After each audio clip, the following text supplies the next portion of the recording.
رات گئے, کوشش کی, لیکن کوئی سننے کو تیار نہیں تھا. وہ اب گھر پر ہیں, ابھی تک صدمے میں ہیں, شاید وہ پھر کبھی پرامن احتجاج کے لیے باہر نہ نکلیں. مزے کی بات یہ ہے کہ وزیر اعلیٰ, آگے انہوں نے محسن نقوی صاحب جو اس وقت نام نہاد قائم مقام وزیر اعلیٰ ہیں, نگران وزیر اعلیٰ, ان کو ٹیگ کیا کہ یہ تو قابل رسائی تھے اور نہ ہی فکر مند, نہ تو قابل رسائی تھے نہ ہی فکر مند. میں ساری رات سوچتی رہی کہ وہ خود لڑکیوں کے باپ بھی ہیں, پھر یہ کیسے ہونے دے سکتے ہیں. انتظامیہ پرتشدد ہجوم اور پرامن مظاہرین میں فرق نہیں کر سکی اور نہ ہی خواتین اور بچوں سے برتاؤ میں حساس تھی. مارنا پھر گرفتار کر کے چھیڑ چھاڑ,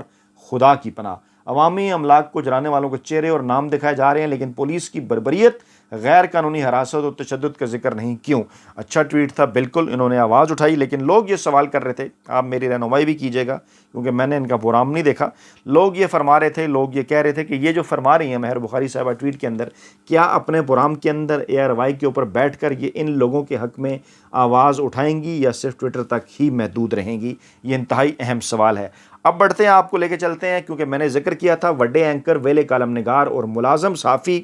تو میں نے کل ایک ٹویٹ کیا کل رات, اور میں نے عوام سے, پاکستانی عوام سے میں نے یہ پوچھا کہ آپ کو یاد ہوگا کہ تقریباً جو ہے وہ آج سے 13, 14, 15 ماہ پہلے تک بڑی تعداد میں کافی ایسے لوگ جو کہ خود کو نام ناد وڈے اینکر, ویلے کالم نگار, ملازم صحافی, آئین, جمہوریت, ان تمام چیزوں کو ٹھیکیدار سمجھتے تھے, چے دانشور, گاف, تجزیہ نگار, 15 ماہ پہلے تک ملک میں سویلین بالادستی کے حق میں نعرے لگاتے تھے, آج تاریخ کے بدترین مارشل لا میں خاموش اور منافق ثابت ہوئے ہیں. آپ میں سے ہر ایک دوست اپنی رائے کے مطابق کسی ایک بڑے منافق کا نام کمنٹ کرے. اب سینکڑوں کی تعداد میں لوگوں نے نام کمنٹ کیے, کافی سارے نام ہیں ان کے اندر جو میں آپ کے سامنے رکھتا رہتا ہوں, جس میں حامد میر, طلعت حسین, نجم سیٹھی, سہیل وڑائچ, نصرت جاوید, افتخار احمد اور دیگر ان کے کئی بلنگڑے جن کا میں نام بھی لینا نہیں چاہتا, لیکن جس نے ٹاپ کیا وہ ٹاپ لسٹ پر نام جو منافقین میں لوگوں نے سب سے زیادہ نام لکھا وہ نام ہے حامد میر کا. اب ان تمام تر معاملات کے ساتھ حامد میر صاحب کا کیسے تعلق بنتا ہے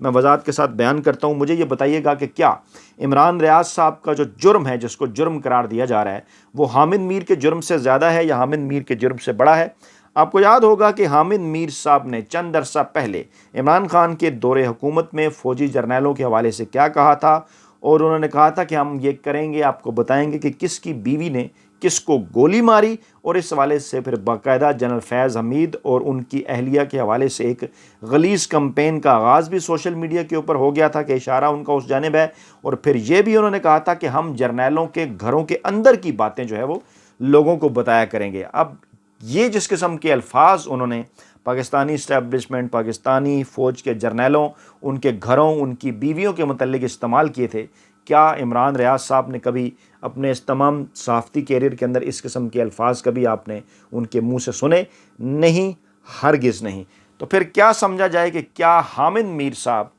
جو کہ اسٹیبلشمنٹ کے پے رول کے اوپر انہوں نے 90 کی دہائی کے اندر سیاست کا آغاز کیا, اور پھر اس کے بعد پھر وہ پینترا بدل کر بعض مخصوص مواقع کے اوپر ایک جو ہے وہ بظاہر مخالفت بھی کرتے رہے, اس کی کوئی نہ کوئی وجہ ہوتی رہی, اور پھر ان کی وہ گولی لگنے کا معاملہ اور دیگر ساری چیزیں جس پر جنرل باجوہ صاحب نے صحافیوں کی موجودگی میں انہوں نے یہ بھی کہا کہ حامد میر صاحب بتائیں آپ کو گولی کس نے ماری, جس کے حوالے سے کچھ بلوچوں کا بھی نام لیا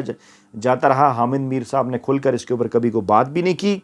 اور اکثر وہ یہ بات تو کہتے رہتے ہیں کہ میں ایسا صحافی ہوں کہ جس کے جسم میں بلٹ ہے, لیکن اس کے بعد جس قسم کا رویہ ان کا عمران خان, پاکستان تحریک انصاف جو کہ پاکستان کی سب سے مقبول ترین سیاسی جماعت, ان کے حوالے سے ان کے کالموں کی سیریز عمران پروجیکٹ قرار دیا جانا اور دیگر ساری چیزیں, یہ تمام تر یہ ثابت کرتی ہیں کہ اس وقت وہ فوجی جرنیلوں کی گود میں مکمل طور پر بیٹھ چکے ہیں اور ان کے ایجنڈے کو آگے بڑھا رہے ہیں. ماضی میں جس طرح سے ان کا ایک ایجنڈا تھا فوجی آمر جرنیل جنرل مشرف کے ساتھ, اور جس طرح سے انہوں نے جنرل مشرف کے مارشل لا کے اوپر ان کی تعریفیں بھی کیں, نواز شریف کو پھانسی لگانے کے حوالے سے کالم بھی لکھے, اس کی پوری ایک تاریخ ہے. لیکن یہ جو عمران خان کے دور حکومت میں حامد میر صاحب نے بات کی تھی, سوال یہ بنتا ہے کہ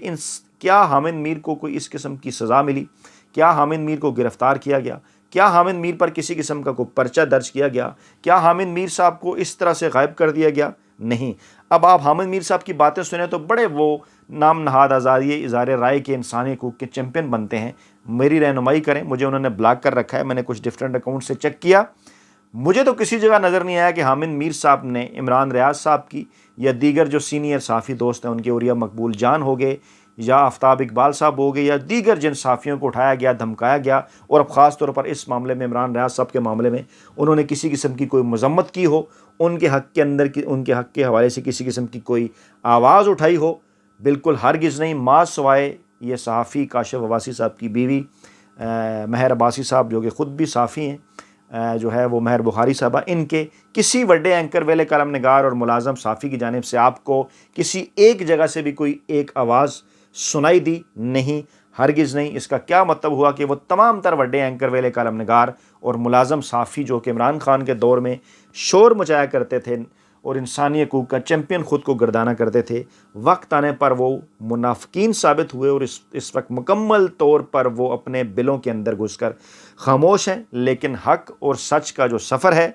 وہ جاری رہے گا۔ عمران خان جو کہ حق اور سچ کا سفر لے کر آگے بڑھ رہے ہیں پاکستانی سیاست کے اندر، اور اسی طرح پاکستانی صحافت کے اندر عمران ریاض صاحب جس طرح سے سچ اور حق کی بات کرتے ہیں، انشاءاللہ تعالیٰ اپنے لیول پر ہم بھی یہ کوشش کرتے رہیں گے۔ سر دس یہ ویڈیو انہیں ٹریبیوٹ پیش کرنے کے لیے تھی۔ اب سے تھوڑی دیر پہلے ایک سپیس پر ہم سن رہے تھے اپنے دوستوں میاں علی اشفاق کو، اظہر صدیق صاحب کو، جو کہ ان کی رہائی کے لیے، عمران ریاض صاحب کی رہائی کے لیے، عمران